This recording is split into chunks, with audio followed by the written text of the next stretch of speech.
Have you ever stood perfectly still, watching your enemy dig a deep grave, only to smile and hand them a bigger shovel?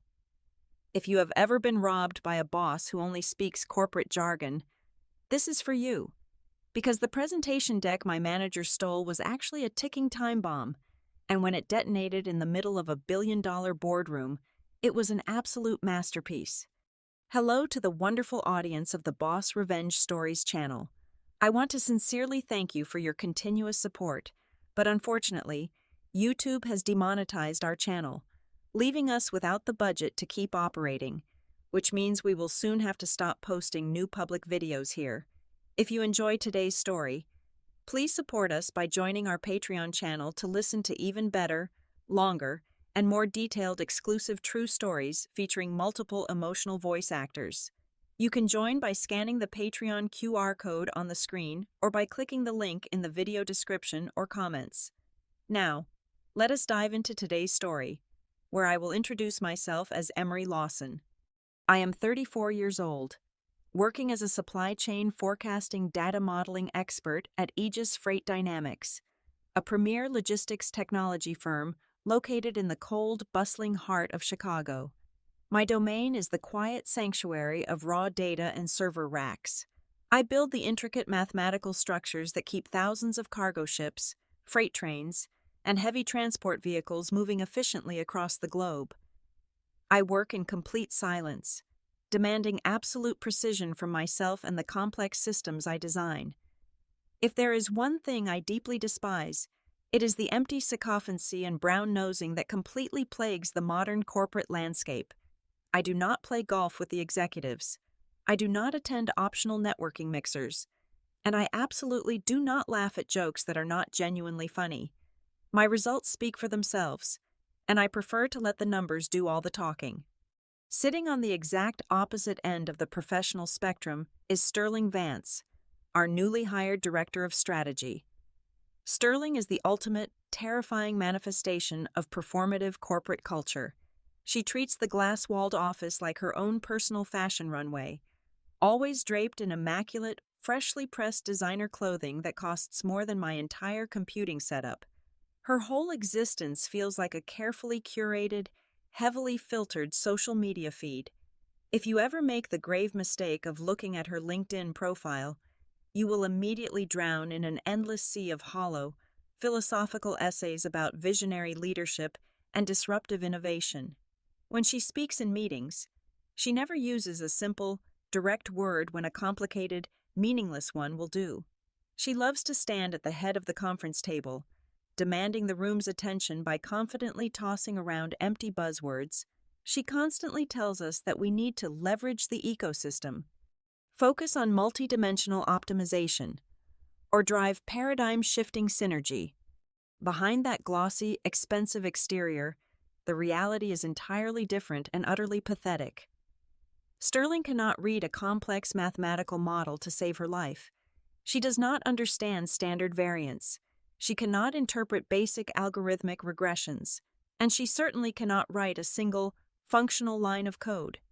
However, she is a genius at something else entirely. She is an absolute master at repackaging the hard work of the technical team. Her strategy is predictable but highly effective.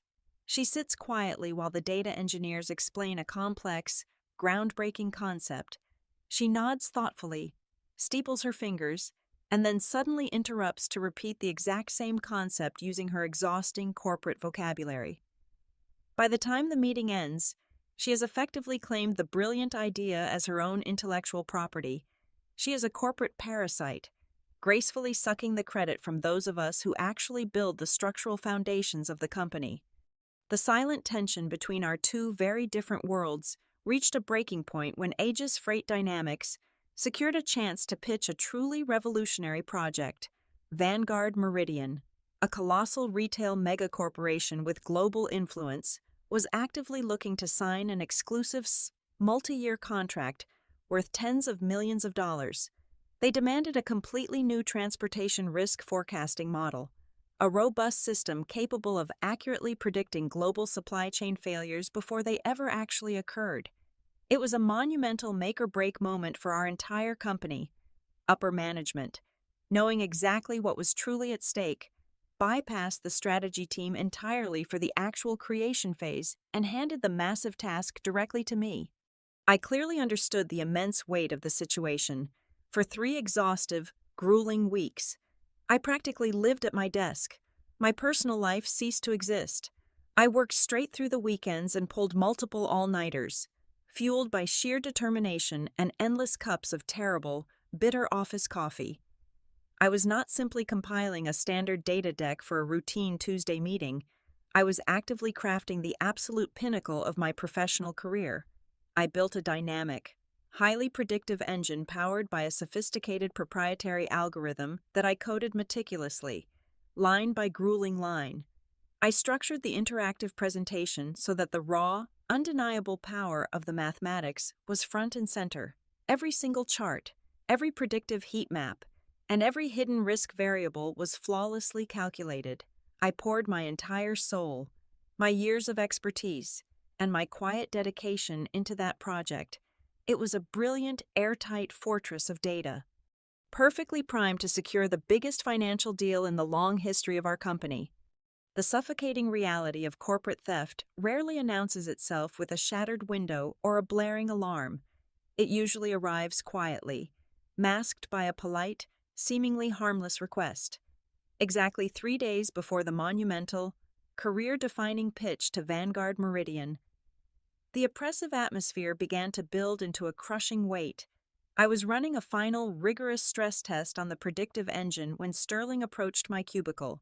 She did not ask about the risk variables, the algorithmic efficiency, or the integrity of the data structures. Instead, she demanded complete, unmitigated root access to the master presentation file. Her excuse was so agonizingly trivial, it made my jaw clench tight enough to crack a tooth. She claimed she needed to comprehensively refine the typography and adjust the color palettes to properly align with the visual preferences of the executive board. It was an absolutely absurd request. You certainly do not need master administrative privileges simply to change a font size or swap a background color. However, I was completely exhausted, running on barely 2 hours of sleep, and upper management had explicitly instructed me to cooperate fully with the strategy department.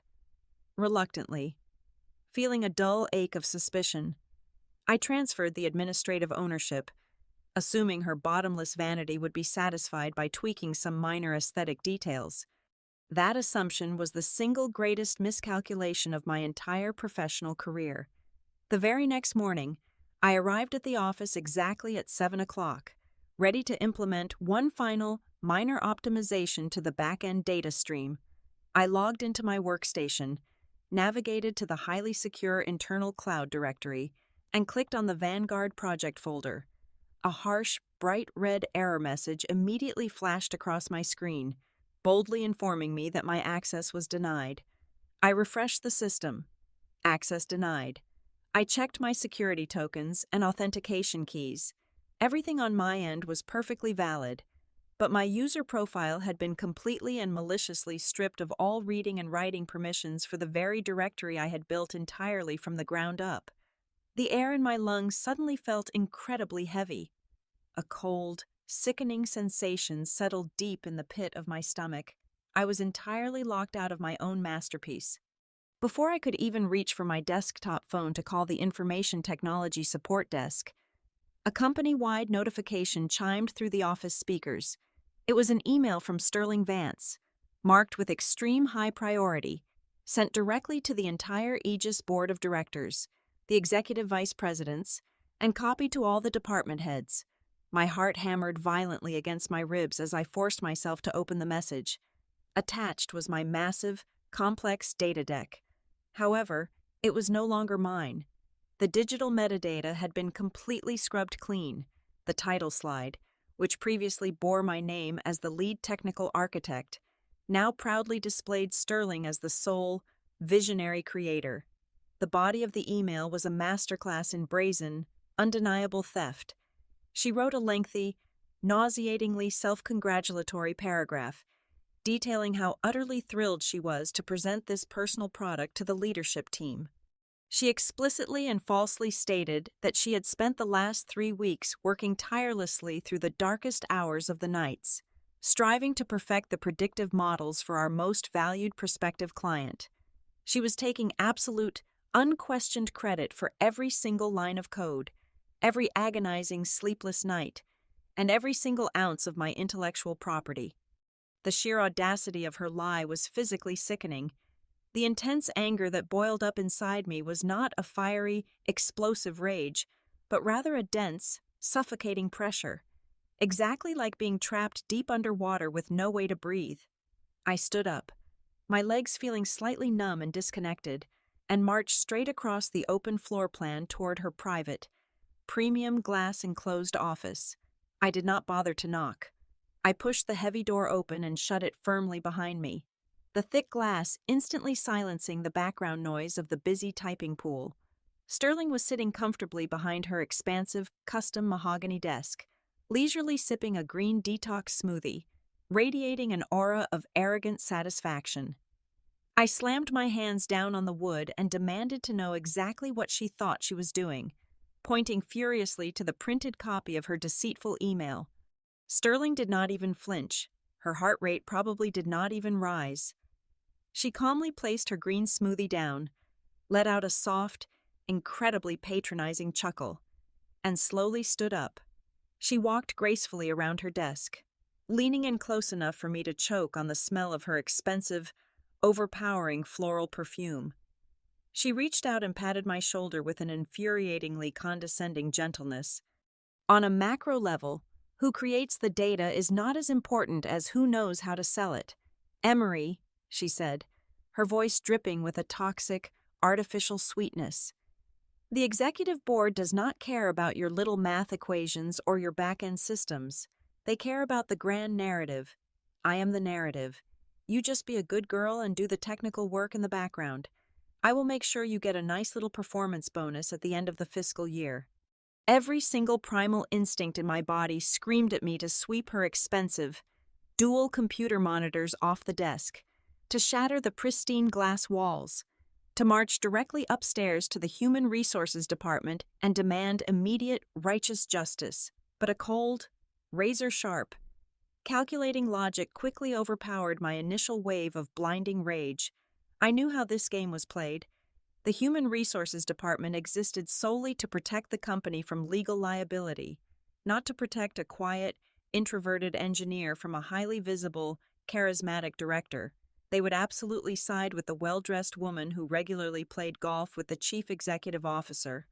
A screaming match would only brand me as overly emotional, highly difficult, and severely insubordinate. I stared silently at her perfectly manicured hand still resting lightly on my shoulder. I did not yell. I did not cry. I simply took a step back, letting her hand fall away into empty space. My eyes locked directly onto hers, completely cold and entirely devoid of any readable emotion. I turned around and walked out of her office in total, chilling silence. I walked deliberately back to my small, dimly lit workstation and sat down in my ergonomic chair. She genuinely thought she had achieved a flawless victory because she had successfully stolen the glossy, superficial presentation layer, but she fundamentally did not understand what she had actually stolen. Outrage, complaining, and shouting solve absolutely nothing in the modern corporate machine, but complex cryptography, hidden architectural variables, and absolute control over the raw data. Those things can easily, permanently, and spectacularly cost someone their entire career. I cracked my knuckles, stared at the blank screen, and quietly opened my hidden command terminal window. The fundamental flaw of corporate thieves who build their careers on optics is that they never understand the underlying architecture of the things they steal. Sterling had successfully locked me out of the cloud directory containing the presentation file.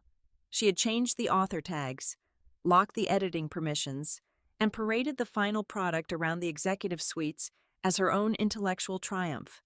However, in her desperate rush to claim the glory, her profound technical ignorance left a gaping fatal vulnerability wide open.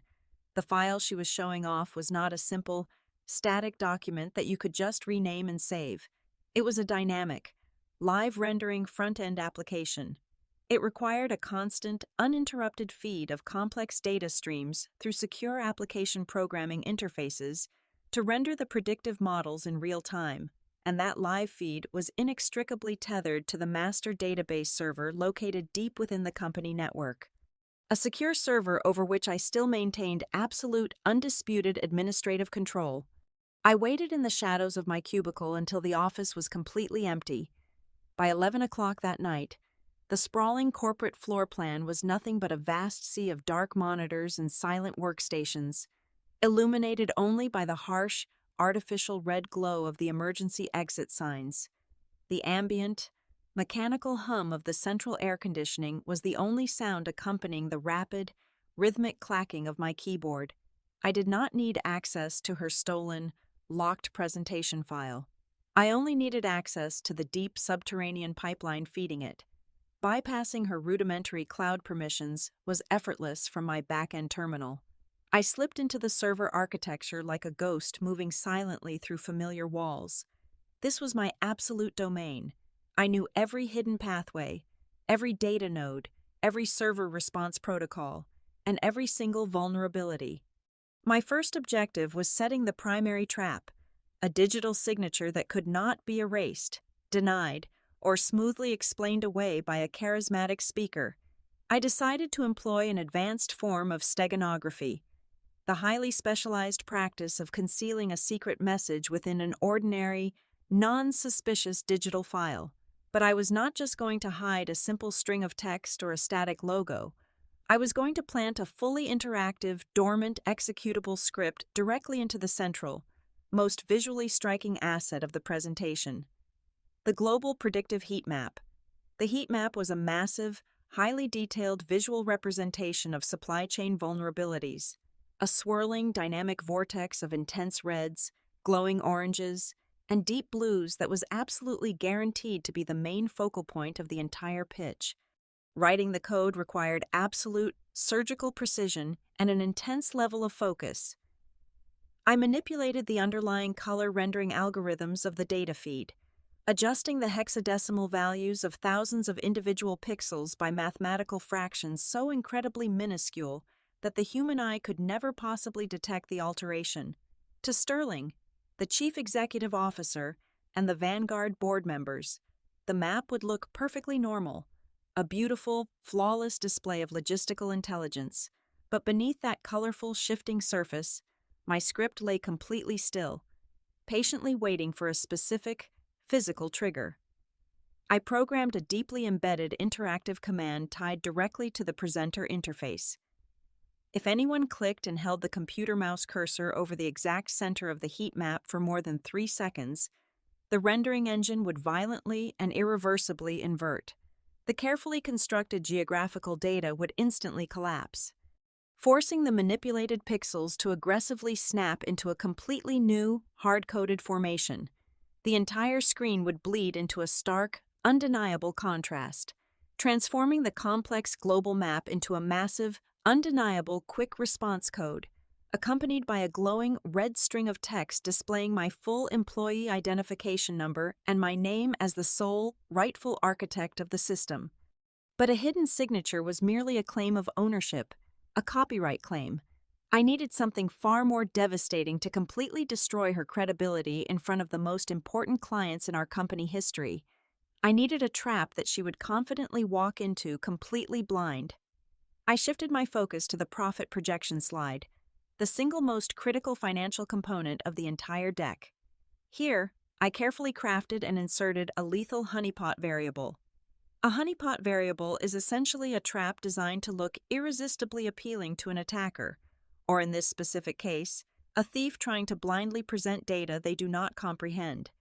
I introduced a highly sophisticated, deeply layered logical flaw into the core profit calculation algorithm. I purposely tied the estimated shipping delay metrics inversely to the projected global fuel costs in a way that created a hidden, infinite feedback loop of artificial profit. On the surface, the final numbers looked absolutely spectacular, projecting a profit margin that would make any seasoned retail executive salivate. It was wrapped in the exact kind of dense, intimidating mathematics that Sterling would never dare to question, let alone understand. She would look at the final, massively inflated dollar amount and confidently present it as a stroke of strategic genius. However, to the hardened data security analysts and the elite quantitative experts from Vanguard Meridian, the underlying equation would eventually reveal itself as a complete mathematical impossibility. It was a catastrophic contradiction in the basic risk assessment logic. If a true data scientist had built this model, they would immediately recognize the variable as a volatile anomaly and know exactly the precise sequence of command line prompts required to neutralize it before the final visual rendering. Sterling had absolutely no idea it was there.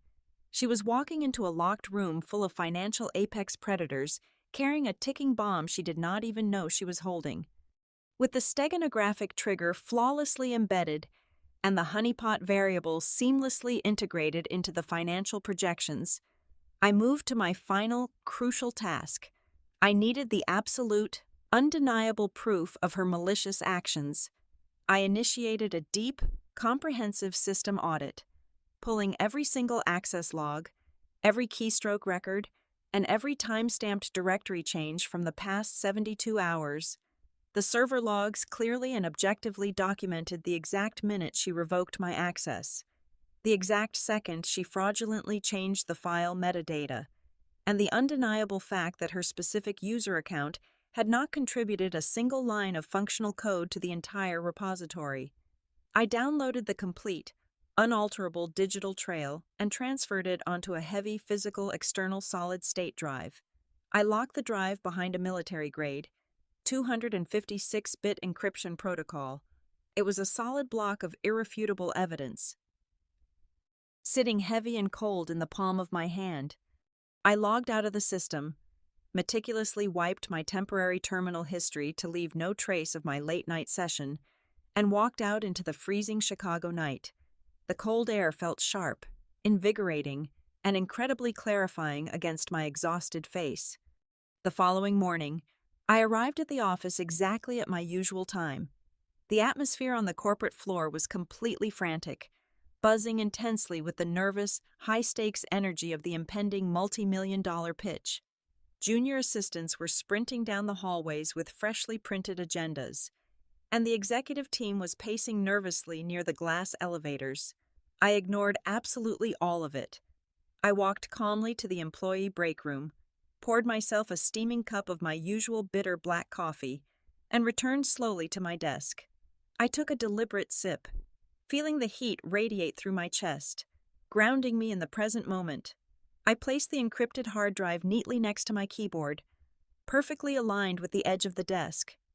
I did not feel angry anymore. I did not feel anxious or wronged. I felt a profound, chilling stillness.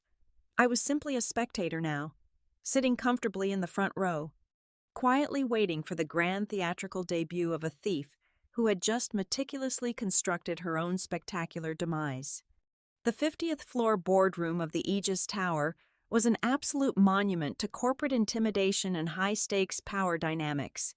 It smelled heavily of expensive leather, sharp citrus floor polish, and the distinct, suffocating aroma of vast, unyielding wealth.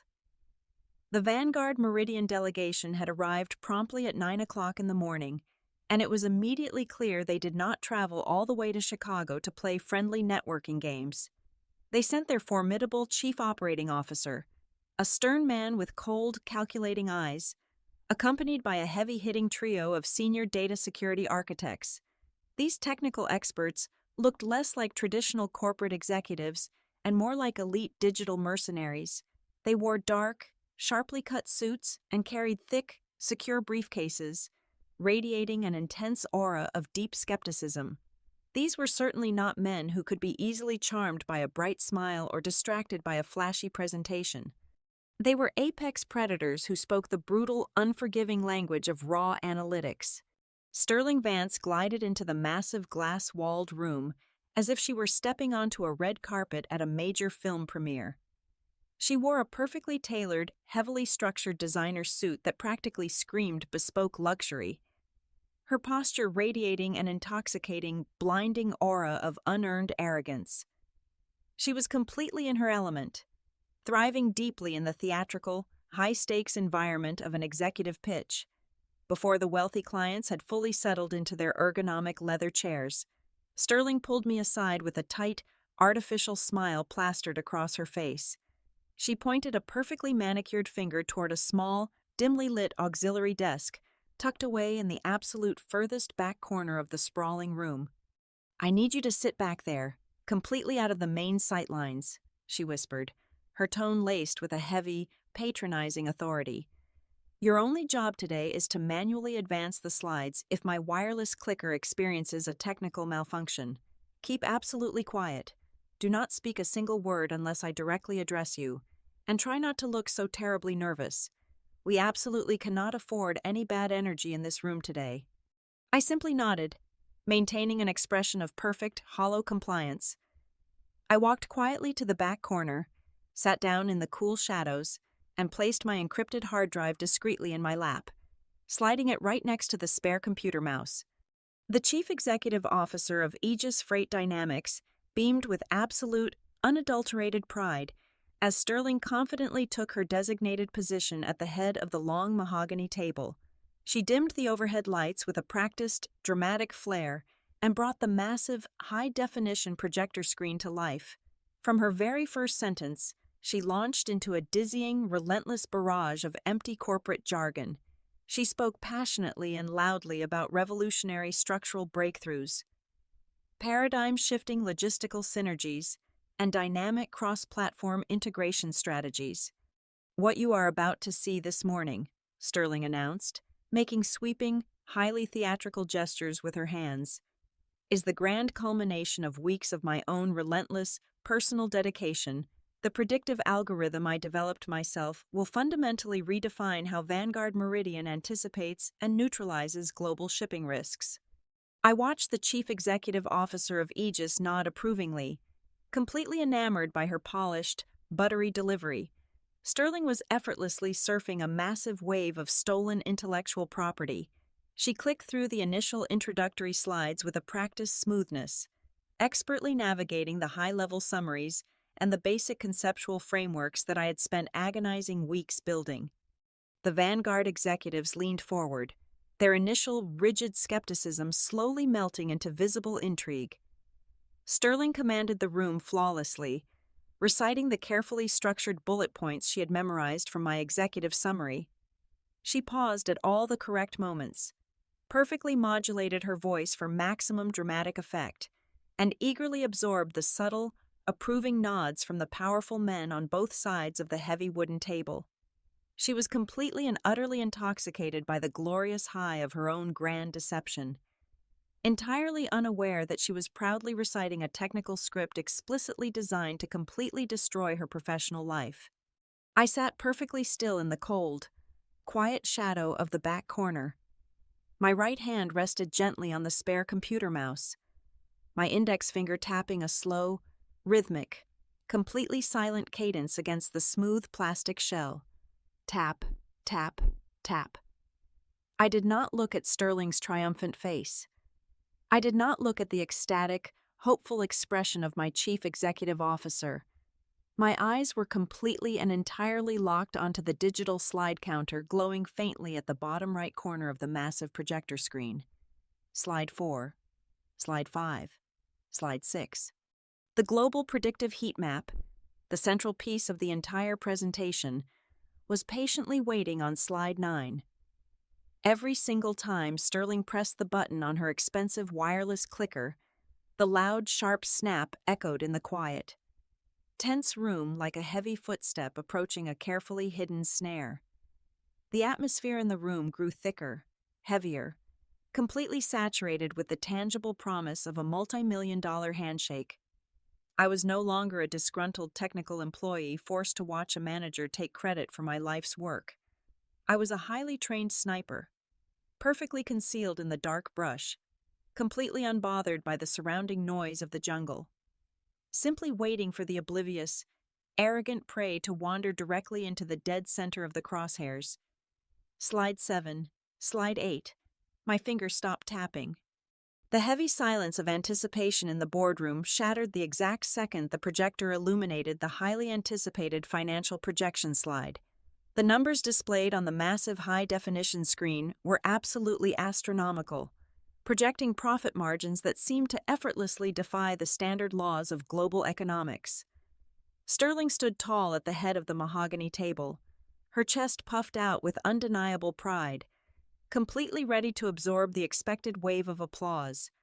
She opened her mouth, undoubtedly preparing to deliver what she surely thought would be the final, triumphant closing argument to permanently seal a multi-million-dollar corporate contract.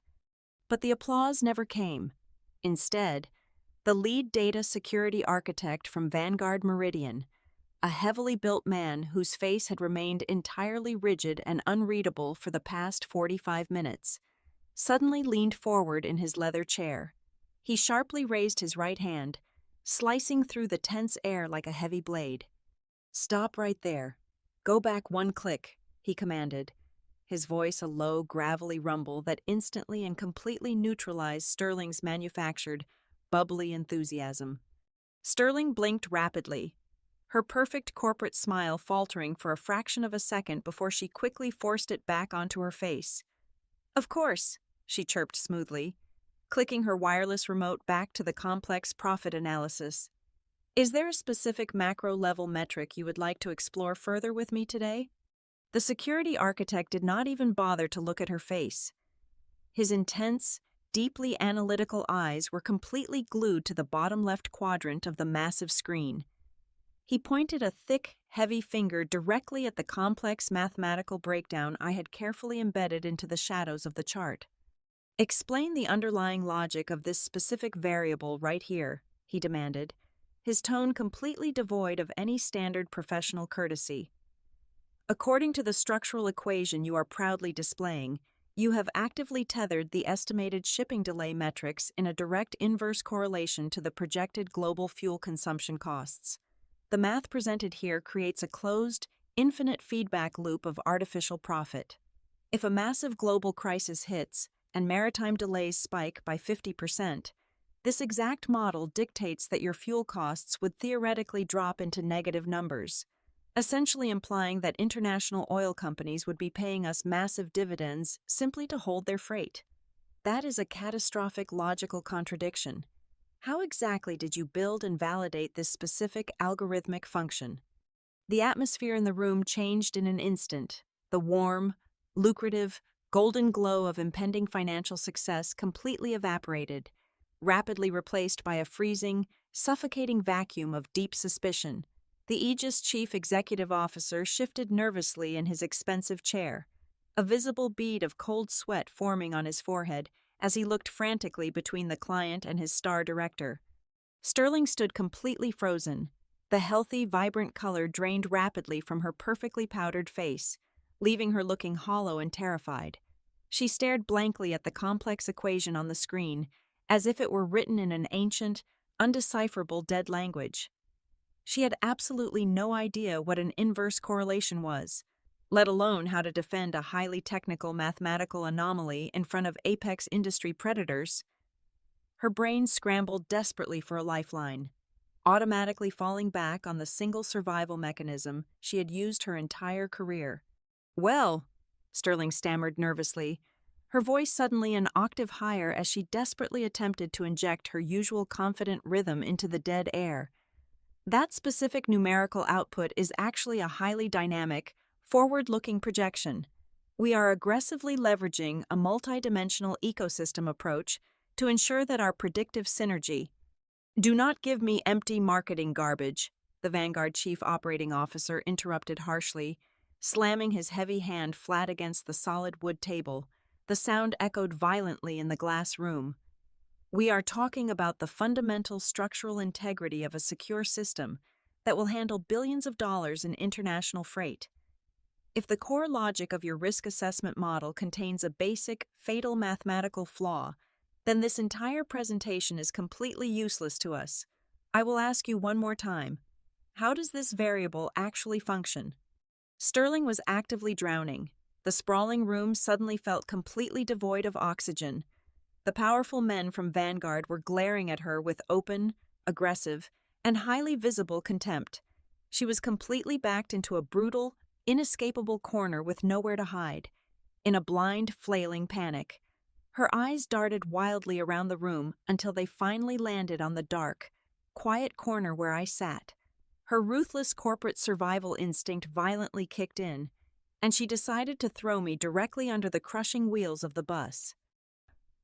"The core strategic vision is absolutely sound," Sterling said, her voice shaking slightly as she pointed a trembling finger directly at the shadows. "However, Emery over there is my junior data entry assistant. I handed her my finalized, flawless frameworks late last night, and she must have severely mishandled the raw data extraction phase when mechanically inputting my numbers into the visual interface. It is a simple, unfortunate administrative clerical error on her part."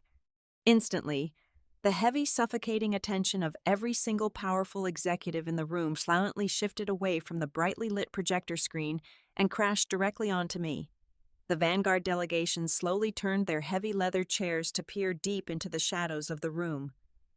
The Aegis executives looked at me with a toxic mixture of sheer panic and intense, silent anger. The silence that followed was absolute, incredibly heavy, and deeply dangerous. I did not shrink back into the safety of the shadows. I did not frantically wave my hands or furiously defend myself against her pathetic, desperate, entirely predictable lie. I simply, slowly took my right hand off the spare computer mouse. I stood up, my physical movements completely calm, perfectly measured, and entirely deliberate. I picked up my heavily encrypted solid-state drive from my lap and stepped out of the darkness, walking at a steady, totally confident pace straight down the absolute length of the massive mahogany table. Sterling took a slight, terrified step back as I calmly approached the main presentation computer at the front of the room. She was entirely expecting me to burst into nervous tears, to beg the executives for forgiveness, or to frantically apologize for ruining the multi-million-dollar deal of the decade. Instead, I stopped right next to her trembling frame. I did not even bother to look at her terrified, pale face. I turned my head, locked my eyes directly onto the cold, demanding stare of the Vanguard Chief Operating Officer, and spoke with a voice that was as sharp, cold, and utterly unforgiving as freshly broken glass. "The data is not wrong," I stated clearly, the steady sound of my voice ringing out with absolute, undeniable technical authority in the dead silent room. "It is simply reacting to someone who does not understand it." I did not wait for anyone to grant me permission. I reached out and calmly pried the sleek wireless mouse directly from Sterling's rigid, trembling fingers. She offered absolutely no physical resistance. She was completely paralyzed, her mind entirely unable to process the sudden, terrifying shift in the power dynamic of the room.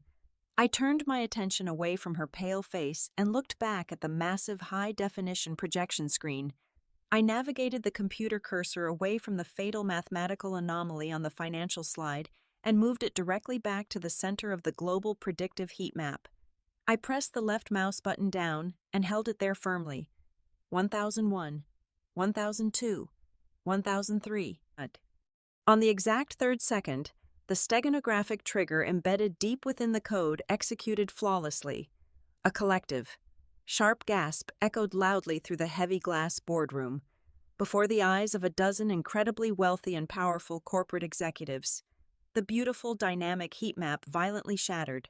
The complex geographic borders and the swirling colors of logistical data dissolved into a chaotic storm of digital static. Then, with a harsh, aggressive visual snap, the millions of manipulated pixels violently reassembled themselves into a massive, undeniable, quick response code that took up the entire wall. Beneath the stark black and white digital square, a bold, glowing red text began to scroll relentlessly across the bottom of the screen. The message was inescapable. Original algorithm, copyright Emery Lawson. Warning. The version currently being presented is an unauthorized modified product accessed by the account of Sterling Vance. The silence that instantly descended upon the massive room was absolute and entirely deafening. It was the terrifying, heavy quiet of a catastrophic implosion. I did not stop there. I reached into my pocket, pulled out my heavily encrypted physical solid-state drive, and plugged it directly into the master presentation terminal. I rapidly typed in my 256-bit alphanumeric decryption key. A stark black command terminal window popped up directly over the glowing red text. I projected the raw, unalterable server log straight onto the main screen for everyone to witness. "What you are looking at right now," I announced, my voice cutting through the thick, suffocating tension like a freshly sharpened surgical blade, "is the uneditable internal security log from our primary data server. As you can clearly see right here, at exactly 2 o'clock in the morning, 3 days ago, the user account belonging to Sterling Vance forcefully revoked my administrative access. You will also notice the digital metadata of the master file being maliciously overwritten to replace my name with hers. And finally, if you look at the contribution index on the far right of the screen, you will see that her specific user account has contributed exactly 0 lines of functional code to this entire architectural build. She did not write this algorithm. She cannot even read it. She simply stole the superficial presentation layer and paraded it in front of you." The chief operating officer of Vanguard Meridian slowly stood up from his expensive leather chair. His face was no longer composed. It was a terrifying mask of absolute, unadulterated rage. He did not yell, which somehow made his reaction infinitely more dangerous. He looked directly at the chief executive officer of Aegis Freight Dynamics, who was currently clutching the edge of the heavy mahogany table as if he were actively experiencing a massive heart attack. "We came here today fully prepared to negotiate an exclusive contract worth tens of millions of dollars," the Vanguard executive stated, his voice dripping with freezing, absolute contempt. "We demand absolute integrity, total transparency, and the highest level of technical competence from our partners. Instead, you bring us into this room and try to sell us a mathematically flawed, fundamentally broken system presented by a management team that actively steals intellectual property from their own engineers and brazenly lies to our faces. This negotiation is permanently canceled, effective immediately. We will absolutely never do business with a company that actively deceives its clients and harbors blatant corporate thieves." Sterling completely collapsed inward. Her carefully constructed facade of unearned arrogance shattered into a million pathetic pieces. She practically fell back into her chair, her perfectly manicured hands covering her terrified face. She started stuttering incoherently, desperately trying to form words and offer excuses. But absolutely nothing coherent came out of her mouth. The Aegis chief executive officer ignored her entirely. His face was violently red, a dangerous shade of crimson fueled by the sudden, brutal loss of the biggest financial deal in company history. He immediately slammed his hand down on the internal intercom button located in the center of the table. "Send corporate security to the 50th floor boardroom immediately," he roared into the microphone, completely abandoning any remaining shred of professional decorum. He turned his furious gaze directly onto Sterling. "Get your hands away from your face. You are entirely done here. Security is going to escort you directly out of this building right now. You are not to touch your computer, and you are not to return to your desk. Our legal department will be contacting you by 5 o'clock this afternoon regarding your blatant, catastrophic violations of our non-disclosure agreements. You have completely destroyed this company." Total chaos immediately erupted in the boardroom. The Aegis executives were shouting at each other in sheer panic, desperately trying to apologize to the rapidly retreating Vanguard delegation. Amidst the deafening noise and the frantic scramble, the lead data security architect from Vanguard, the very man who had initially spotted my mathematical trap, walked purposefully past me. He did not make a scene. He smoothly reached out and secretly slipped a heavy, premium matte black business card directly into the palm of my hand. He leaned in slightly, his voice a low, respectful whisper that only I could hear over the shouting. "Triple your current salary. Director of Analytics position. Call me tomorrow," he murmured. before adjusting his sharp suit jacket and following his superiors out the heavy glass doors. I stood perfectly still for a brief moment, absorbing the absolute pure catharsis of total victory. I smoothly disconnected my external hard drive and slipped it safely into my coat pocket. I gathered my belongings calmly. I unclipped my plastic Aegis employee identification badge from my lapel and tossed it carelessly onto the polished wooden table, the quiet click echoing perfectly in my own mind. I did not need to say another word to Sterling. I did not look at my former chief executive officer. I turned my back on the burning wreckage of their corporate deception and walked out of the boardroom with my head held high. I stepped into the glass elevator, pressed the button for the ground floor lobby, and watched the doors smoothly close. I did not need to scream, complain, or seek validation. The data had spoken, and it had executed the most flawless, absolute revenge I could ever imagine. Thank you so much to everyone for taking the time to listen to today's story. I would absolutely love to know where you are listening from. So please drop a comment below and let me know your location. If you found today's story entertaining and satisfying, please help us out by joining the Boss Revenge Stories Patreon channel. There, you can listen to the absolute best, highly detailed, exclusive true stories that we simply cannot make public on YouTube. You can easily join our amazing community by scanning the Patreon QR code currently displayed on your screen, or by using the link provided in the video description or the pinned comment below. Thank you again for your incredible support, and have a wonderful day.